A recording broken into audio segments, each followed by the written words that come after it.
just made up a new saying, sound horns, all for this. Thank you, Andrew Tate.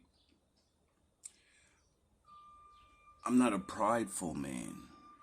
I'm proud of myself, because prideful men are at the beginning. But a man that is proud has done things. That's why he's proud of himself. There's a difference. Adherence to their ideology and your desperation to be linked with them is more important than your personal pride, because pride is in and of itself a barrier. If you're a proud man and you stick up and believe in certain things, your pride is what's going to allow you to resist enslavement in general. You can sit and say, no, I'm too proud to allow this to happen to me. I'm too proud to allow this to happen to my family. They don't want you to be proud.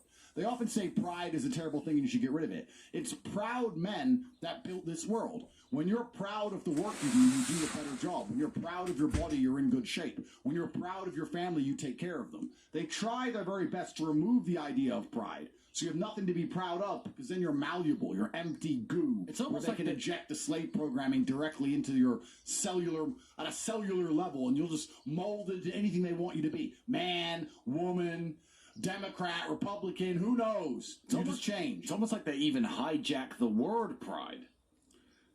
It's almost as if they've taken a very important word and hijacked it. That's extremely interesting. It's almost as if they've hijacked something as simple and innocuous and appealing to children as a rainbow. Yeah, I mean, a symbol of God's covenant with men in the Bible, a very important religious symbol. It's, very interesting. Very interesting. So, they don't want you to feel pride, because it's pride that's going to give you bravery. And please understand that we need bravery in the world now more than ever. It's very difficult for anybody to achieve anything of significance, especially when resisting enslavement, if they are not brave. In fact, Elon tweeted something, which I want to show everybody because it was perfect. Almost perfect. There was a slight edit I would have put on it, but let me find it. Can you build space rockets, sir? No, I can't build space rockets. So I do have a lighter shaped like a space rocket, but Elon made that also. I didn't even watch the Oscars. Why am I here? Trying to help people understand what's going on right now is like going back into a burning building to pull someone out, only to have them keep punching you in the face and demand evidence that the building is on fire, even after they admit they can see some flames. There's no denial of any of the things we've said. We're no longer conspiracy theorists. We're no longer crazy. In fact, even the MSM doesn't call us conspiracy theorists anymore. They call us right-wing or extremists or some garbage. But they no longer call us conspiracy theorists because they know that it's not a conspiracy. And I want people at home to understand, based on the last emergency meeting, we were talking about how they're going to try and do what they intended to do out in the open, as opposed to lie to us and guide us in nicely. I want you to understand that the game has now changed. Previously, we were playing poker, and we didn't know their hand. And we had our hand, and they had theirs, and we didn't know their hand, and the game was rigged. We're no longer playing poker. We're playing chess, because we can see all their pieces. We know exactly what they're going to do. The problem is, we don't know how to stop it. In chess, it's not a matter of not being able to see your opponent's attacks. It's a matter of not being able to stop your opponent's attacks. So we've moved from poker to chess. It's very obvious now. So they build up masculine figures. I'm sure John Cena, when he wanted to become a wrestling superstar and get really muscly and get in fantastic shape and run around being a big, strong man beating everybody up, when he had all these dreams and aspirations, he didn't intend on ending up walking around naked or putting on a dress. There's a video of him with Jimmy Fallon wearing a dress. We need that video. But that wasn't his intention. But then he gets to the gay wall. He goes to a party of Duff Patty. Yeah. He goes to a party. All of a sudden, starts listening to Meat Mill, whatever. All of a sudden, he crosses the wall, and now he gets to go to the Oscars. How often do wrestlers... Oh, he's an actor now. Of course. He moved from wrestling into acting. No, he moved from wrestling into gay sex. Nice.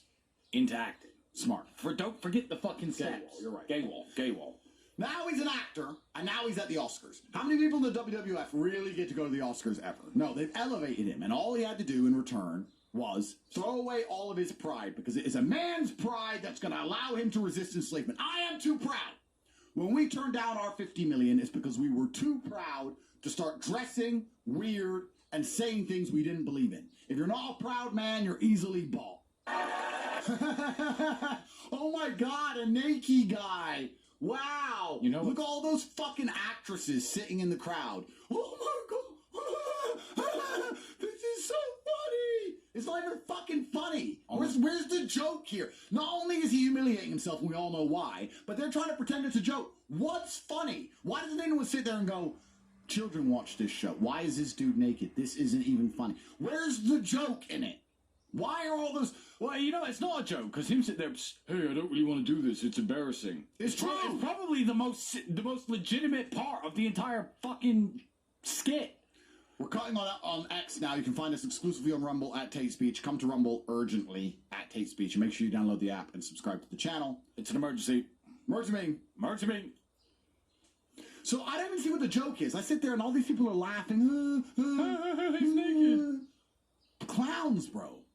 And then Cena's been doing this shit for years. He threw away his pride long ago, bro. I don't know what they offered him.